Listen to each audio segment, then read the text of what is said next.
I'm Captain Brian Fancher with Texas Fishing Tips. It's your weekly fishing report. Some of the areas we're going to talk about are back here in the back section of Nueces Bay, up along the Portland shoreline and around North Shore. Then we'll jump down over to the Dead Man's Hole area, and then we'll finish up in Oso Bay. These little backwater river tributaries back here way in the end of Nueces Bay have been having some good fresh water moving through there, and the reds and the drum have been kind of stacked up in this area. Now the best bet is to get up on the shoreline or near it, near the mouth there, and get some cut mullet or shrimp and flip them out on the bottom and wait. They'll move through in schools, so you'll hit a couple of them at a time and then the bite will slow off.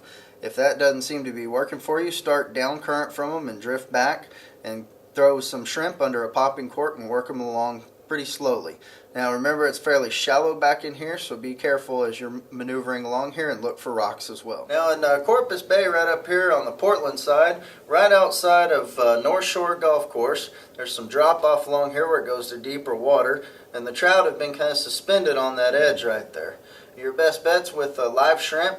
I like them on a little trout feeler rig with a Carolina rig, kind of bumping along the bottom and wait for them to hit. It's not going to be real aggressive because of the cooler water temperatures, so just keep a tight line on there and feel for them to bite. Right about marker 17 between Dead Man's Hole and the intercoastal is a deep cut of water.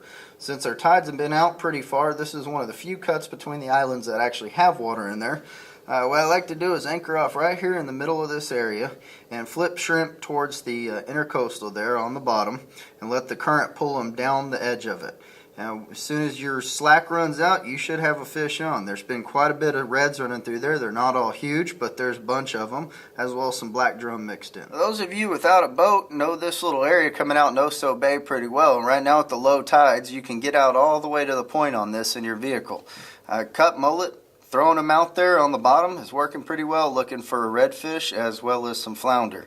So look for that area for those of you without a boat. Don't forget to go to TexasFishingTips.com to register for our weekly tackle and t-shirt giveaway, as well as the Power Pole brought to you by Gulf Coast Marine. Captain Brian Fancher, thank you for watching.